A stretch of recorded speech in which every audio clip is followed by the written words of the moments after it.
Assalamualaikum warahmatullahi wabarakatuh. Waalaikumsalam warahmatullahi wabarakatuh. Betul-betul apa namanya tadarus subuh yang mencerdaskan, mencerahkan ini.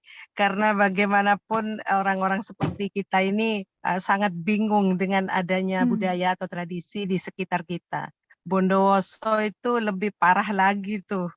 Jadi kalau mulai dari lamaran sampai pernikahan ada kekurangan satu macam kue saja itu sudah jadi masalah itu masyarakat. Jadi artinya betul-betul ini sesuatu yang sulit tetapi bukan tidak mungkin untuk kita rubah. Karena pernah saya hadir di satu tempat itu bukan pernikahan tapi kematian.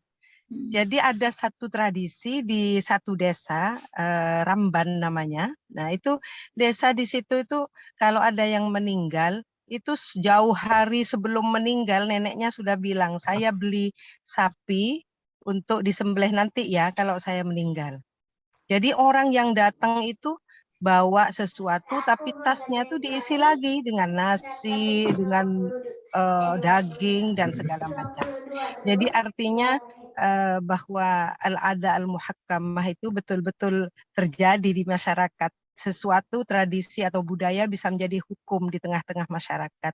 Dan betul-betul seperti yang ditulis Bu Nyai Lulu juga tidak ada yang namanya kemewahan itu apa namanya kemewahan itu menjamin ya, menjamin karena Kelanggengan ya. kita sudah survei ya, tidak ada. Bahkan ada guru saya mengatakan bahwa justru di Walimatul Urus itu dengan doa para guru-guru, keluarga, sahabat itu jauh lebih penting daripada pestanya. Tapi masyarakat mengambil bahwa pestanya yang harus dibesarkan daripada walimahnya itu lebih banyak. Tapi insya Allah dengan kita memulai misalnya itu tadi yang ditulis itu saya sering itu dibilang oleh teman-teman itu memang begitu harus ditulis tapi dengan niat lillahi ta'ala tidak perlu ditulis lah tidak diganti pun tidak apa-apa gitu jadi mungkin itu yang harus kita mulai dari diri kita sendiri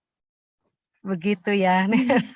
Saya Terima setuju dengan Bu Nyai kasih. Norofi, Bu Nyai Cici, Farha itu semua yang namanya tradisi bukan tidak bisa dirubah, tapi mungkin dengan proses yang cukup sabar dan harus dimulai dari diri kita dan keluarga kita. Terima kasih. Assalamualaikum. Assalamualaikum warahmatullahi wabarakatuh. Udah mulai serat nih. Waalaikumsalam warahmatullahi wabarakatuh. Saya menyimak menarik ya Mbak Cici, Nyai Lulu dan lain-lain. Itu sebenarnya prinsip dasar dari mengatasi tradisi yang toksik. Tradisi toksik itu harus dilawan. Itu enggak termasuk al-adatu muhakkamah itu. Tapi sesuatu menjadi toksik atau tidak juga tergantung kemampuan kita kan. Kayak tadinya Lulu ingatkan. Sebuah tradisi itu bisa toksik buat orang lain yang tidak mampu, tapi tidak bagi yang mampu. Berarti kan standarnya itu memang benar, kita harus mengukur kemampuan diri sendiri. Orang lain boleh jadi inspirasi, tapi tidak boleh jadi standar tunggal kemaslahatan diri sendiri. Maka dalam konteks mengadakan walimah, ini pengalaman juga ya. Jadi mari ukur kemampuan diri sendiri dulu. Kemampuan diri sendiri itu karena yang menikah dua pihak, ya berarti dua pihak ini harus kerjasama. Sana punya mampunya seberapa, kita mampunya seberapa, ayo nikah sesuai dengan kemampuan itu. Kalau ada ingin yang melebihi itu, ini pengalaman kami ya, kita tanya mau nggak nanggung gitu. Misalnya ada keinginan apa gitu yang di luar kemampuan kita, yang punya keinginan itu mau nggak untuk menanggung gitu. Dan memang itu ada resiko. Resikonya adalah kita akan diomongin oleh orang karena mereka tinggi dari yang kemampuan kita. Maka ada dua pilihan yang saya sebut tadi itu. Apakah kita tunduk pada ekspektasi itu yang di luar kemampuan kita, lalu kita akhirnya adalah sampai yang tadi dia harus kerja ke luar negeri untuk mengganti hutang, atau kita yang menguatkan diri kita, mental kita untuk dengar omongan tetangga itu. Jadi omongan tetangga itu udah yang kita nggak bisa nyetop, tapi kita bisa merespon dengan memaklumi gitu, memaklumi. Ya maklum, tetangga itu kan nggak tahu kemampuan sesungguhnya kita itu kayak apa gitu. Kitanya juga tidak berkomentar macam-macam atas hajatan orang, tapi kalau ada komentar orang tentang hajatan kita yang di bawah ekspektasi mereka, kita juga kalem gitu. Nah itu kan sebetulnya lebih mudah menguatkan mental itu daripada ngutang-ngutang itu kan nggak bisa lunas dengan sendirinya ya. Kalau omongan tetangga sebetulnya seiring dengan perjalanan waktu ya mereka akan lupa gitu. Jadi memang ada banyak tantangan, tetapi menurut saya tantangan yang pertama adalah dari diri kita sendiri gitu. Kita kadang nggak bisa mengendalikan tradisi, tapi kita bisa mengendalikan respon kita atas tradisi itu. Dan kita mestinya tidak tunduk pada tradisi yang toksik, tradisi yang memberatkan kita, bahkan sesungguhnya bisa jadi memberatkan masyarakat secara umum. Mungkin itu sih, jadi kemaslahatan itu mesti benar-benar disesuaikan dengan kemampuan masing-masing dan mari kita sendiri juga ini kalau kata teman saya itu biaya untuk nyumpel omongan tetangga itu lebih besar daripada biaya yang sesungguhnya diinginkan atau dituntut oleh agama. Agama itu hanya menuntut pernikahan yang sangat murah sekali. Tradisi membuatnya menjadi sangat mahal sekali. Nah, tinggal kita pilih deh. Kita bisa banget merespon dengan cara-cara yang tidak toksik. Terima kasih. Assalamualaikum warahmatullahi wabarakatuh. Waalaikumsalam warahmatullahi wabarakatuh. Ini memang sangat menarik ya. Emang kompleks sekali masalah pesta pernikahan. Karena di berbagai daerah itu bermacam-macam adatnya ya. Di Jawa aja, mungkin di Jawa Timur aja banyak sekali adat yang harus diikuti, dan itu karena itu kemudian merasa masyarakat harus mengikuti adat yang sudah berlaku, akhirnya menjadi berat. Banyak sekali adat-adat sebenarnya yang memberatkan bagi masyarakat. Contohnya ya kalau di daerah Nganjuk, daerah suami saya itu undangan itu tidak hanya menyebar undangan. Undangan itu harus diberikan dengan nasi kotak atau rantang, bahkan rantang lengkap 3 itu dan harus dilaksanakan kalau mau menyebar undangan. Kalau di kota kan cukup undangan. Jadi banyak hal lah seperti kalau di daerah Madura tadi dengan undangan, kalau ke yang laki-laki dengan disertai rokok, kalau ke yang perempuan disertai sabun cuci dan segala macam, itu memang sangat kompleks. Apalagi kalau kita melihat di daerah luar Jawa ada istilah jujuran ya, pesta pernikahan yang harus ditanggung oleh pihak laki-laki yang kemungkinan itu mengikuti status sosial dari calon istrinya, padahal bisa jadi laki-lakinya itu tidak mempunyai banyak, yaitu contohnya bahkan sampai membuat pernikahan itu gagal karena tidak ada titik temu dalam proses pesta pernikahan antara calon yang mungkin Jawa kemudian dengan yang luar Jawa. Saya setuju dengan Mbak Cici Farha tadi bahwa kita harus memulai dari kita sendiri, terutama dari forum ini ya Kaki. Jadi semua orang harus memulai untuk mempromosikan pesta pernikahan yang menurut Mbak Cici tadi, yaitu egaliter, terus kemudian tidak konsumtif dan ramah lingkungan dan lain-lain. Itu ya sama seperti dengan Mbak Nakiyah Muhtar tadi, memang harus kita mulai dari kita sendiri. Saya dulu, alhamdulillah bapak saya termasuk orang yang ingin memulai hal itu. Jadi ketika pernikahan saya, beliau tidak mengadakan pesta pernikahan, walaupun sebenarnya saat itu sudah menjadi umum. Jadi beliau tidak merasa harus mengikuti adat. Jadi hanya mengadakan walimah, yaitu akad nikah jam 10, terus kemudian mengundang ulama setempat dan saudara, kemudian makan-makan, dan pada waktu itu saya mengundang Yai Zawawi Imron, tapi karena kedekatan Yai Zawawi Imron dari Sumeneb, tapi tidak ada pesta sama sekali. Jadi hanya setelah akad kita walimahan, makan-makan, sudah selesai. dan undangan saya itu cukup saya print, tidak menggunakan undangan cetak. Dan itu juga berlanjut ketika hitanan anak saya juga tidak ada pesta karena memang tujuannya adalah untuk mengungkap rasa syukur, jadi hanya mengundang pada malam hari sebelum hitanan dimulai, minta doa restu, kemudian sudah selesai. Jadi sebenarnya memang harus kita mulai dari diri kita sendiri. Seperti dicontohkan tadi ada yang menyebutkan, bahkan sekarang kan profesor, kiai itu justru ingin menunjukkan pesta pernikahan yang luar biasa dengan mengundang berbagai pejabat. Itu harus bagaimana ya, Mbak? Maksudnya kalau paling tidak di komunitas ini memulai ada 104 peserta dari berbagai pelosok dunia ini memulai, ayo sekarang kita mulai kampanye pesta pernikahan yang tidak konsumtif, yang tidak usah mempertimbangkan gengsi.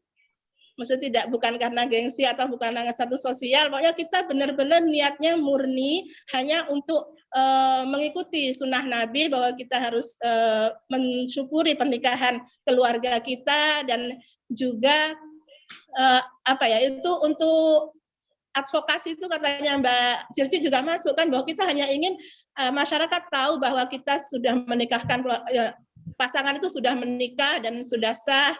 Jadi sudah disaksikan oleh banyak orang tanpa mempertimbangkan gengsi. Sebenarnya gengsi kayaknya yang menurut saya ini yang sangat berperan.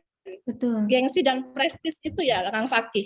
Ya. Mungkin itu masukan dari saya. Jadi jangan kita harus menghilangkan rasa gengsi dan juga mengikuti adat tetapi dengan memaksakan. Yang di Madura itu kasusnya katanya Mbak siapa di Madura? Sampai setelah pernikahan harus pergi ke luar negeri untuk mencari ganti biaya pernikahan. Itu banyak terjadi di daerah Jawa Timur, daerah Tapal Kuda, daerah Situbondo, Bondowoso, itu Banyuwangi, itu juga banyak terjadi Kang Fakih. Jadi setelah menikahkan putrinya, itu salah satu ayah atau ibunya harus pergi ke Malaysia atau ke Saudi untuk membayar hutang hajatannya itu. Itu kan sangat ironis menurut saya. Saya kira begitu nggak? Urun saya, kita mulai dari diri kita sendiri. Setuju dengan Mbak Cici tadi, Mbak Nurrofiah dan semuanya, dan Mbak Nakiah, kita mulai segera set mindset kita. Terima kasih. Assalamualaikum. Terima kasih ya Ruang Belajar Pagi, luar biasa. Terima kasih Kiai Pagi, Neng Hana, Bu Nyai, dan teman-teman sekalian. Saya ini jadi ingat kenal pesta pernikahan. Saya jadi ingat dulu saya menikah gitu ya dengan pesta yang kata kawan-kawan itu advokasi. Nah, saya mengalami proses yang cukup kompleks yang tadi saya tulis sebagai unsur kesaktian. Mudah-mudahan kita mencoba untuk egaliter ya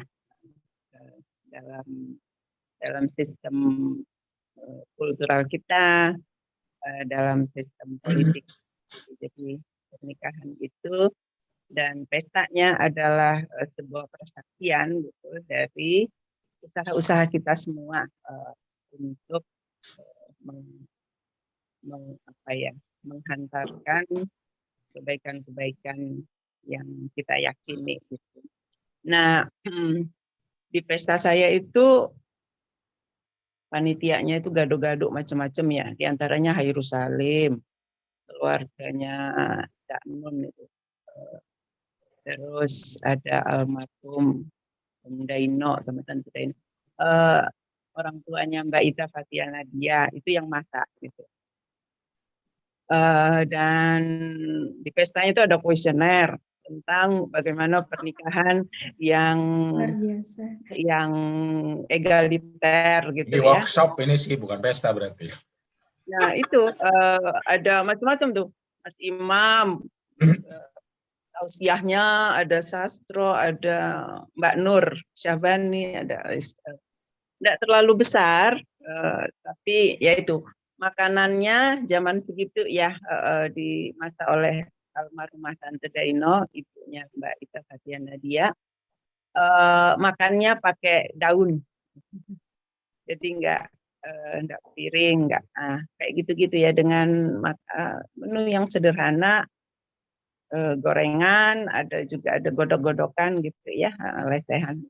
Nah, apa ya? Ini saya ingat aja gitu topik ini berdasarkan pengalaman itu dan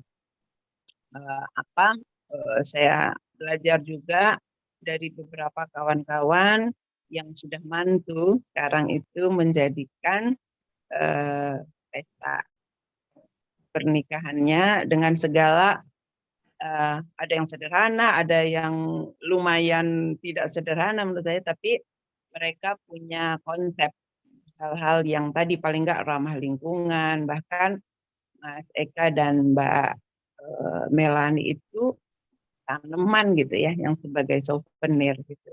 Dan orang pulang seneng gitu, karena Eka kan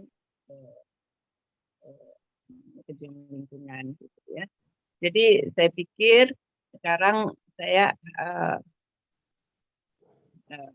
hidup di lingkungan Madura diaspora ya, di Jember, dan budaya Madura yang tadi diceritakan, teman-teman itu termasuk yang diceritakan dari Odak, itu memang dirawat di sana, diabadikan, dan itu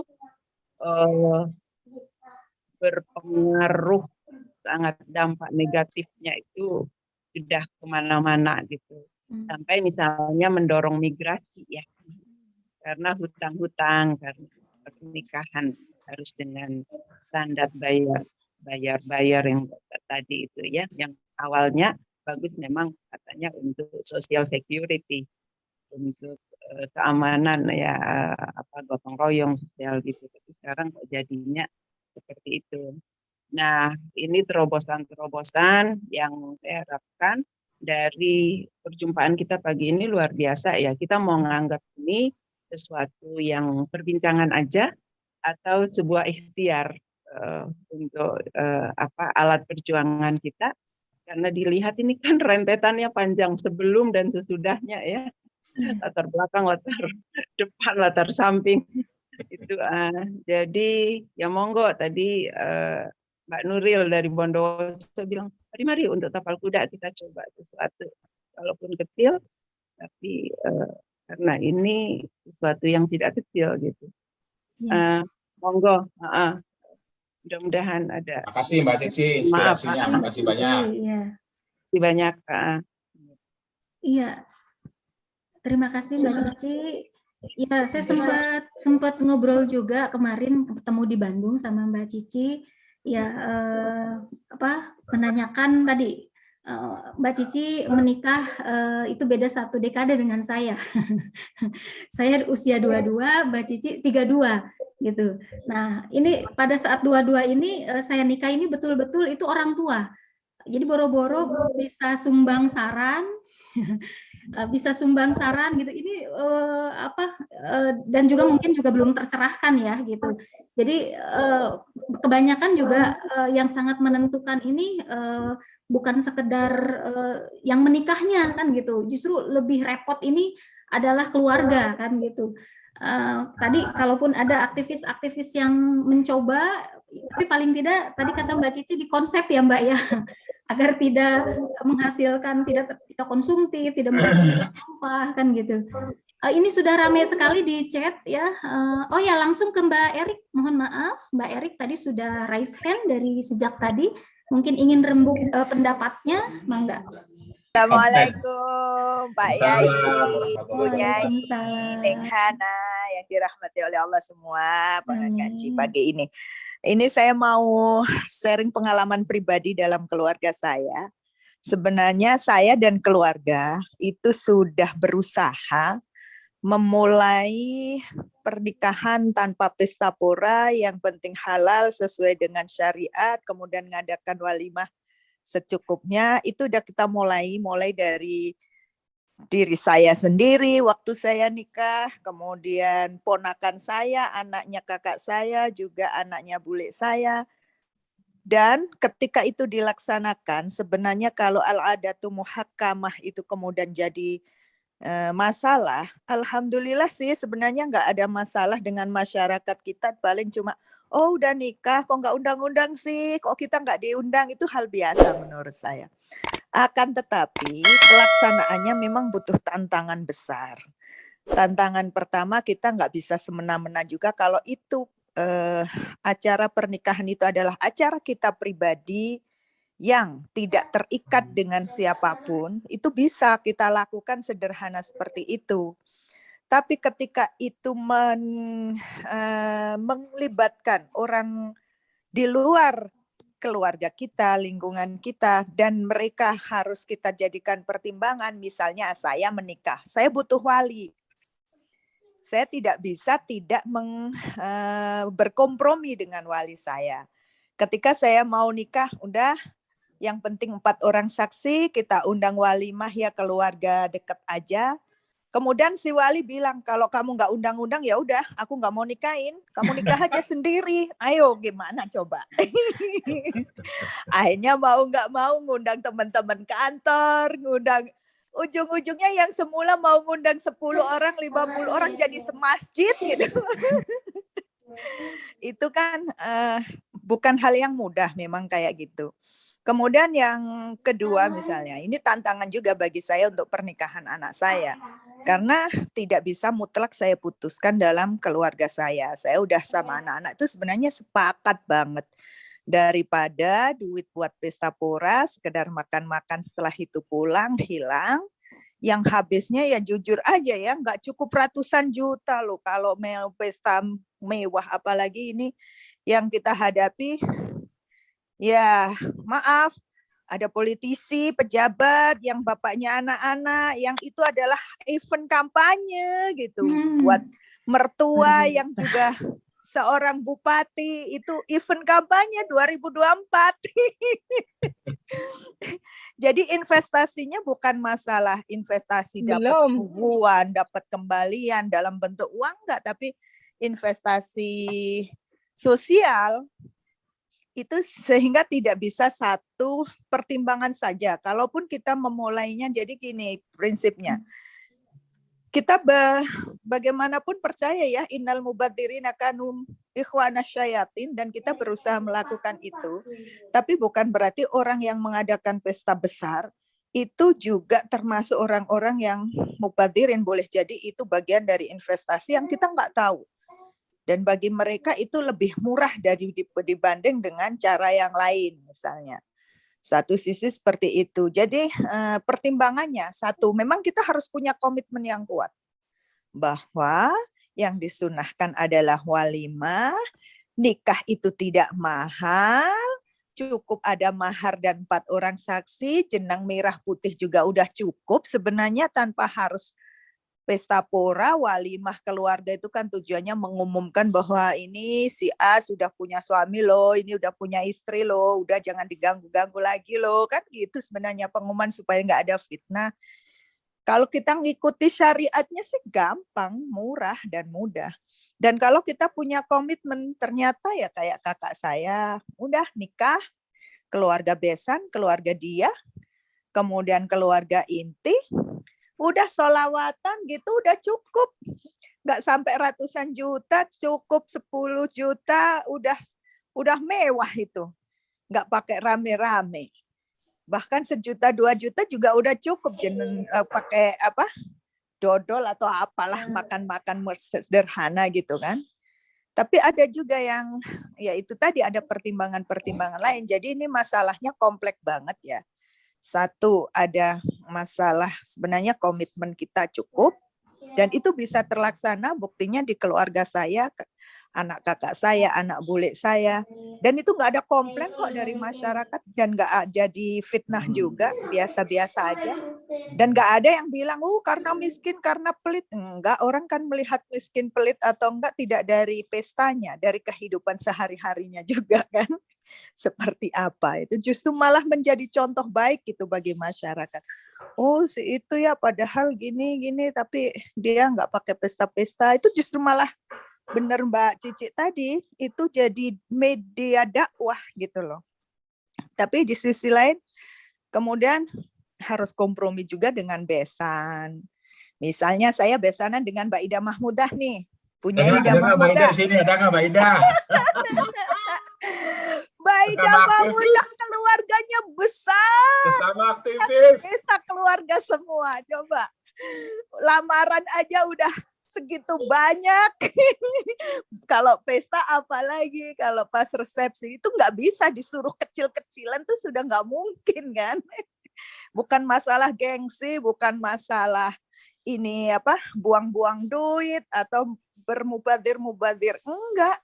Tapi ya memang keluarga ada pesta atau enggak ada pesta tetap dibutuhkan kumpul keluarga, dan ini bagi keluarga mungkin ini kesempatan untuk bisa silaturahmi dan sebagainya.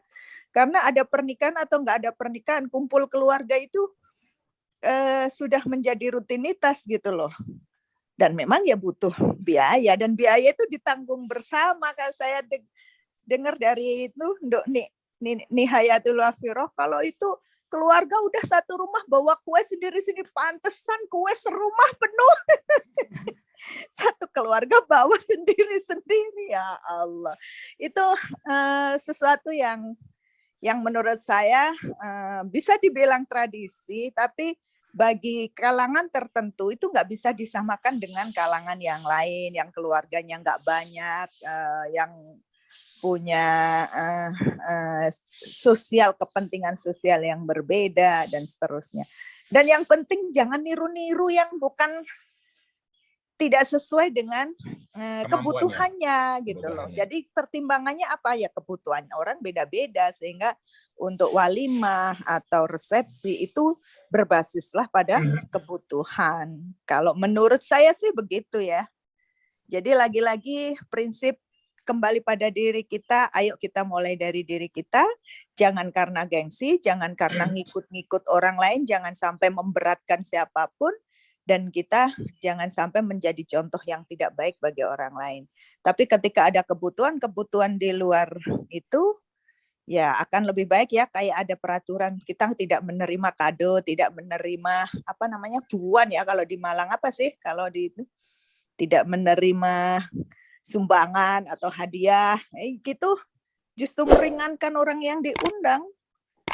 Ya itu aja pengalaman pribadi, barangkali yang lain. Jadi kesimpulannya jujur aja kita bukan tipe orang yang di keluarga saya udah mencoba tidak ikut tradisi-tradisi atau adat-adat, tapi berdasarkan kebutuhan aja. Tapi ya lagi-lagi kita harus mempertimbangkan juga hal-hal lain yang pasti berbasis kebutuhan dan kemampuan.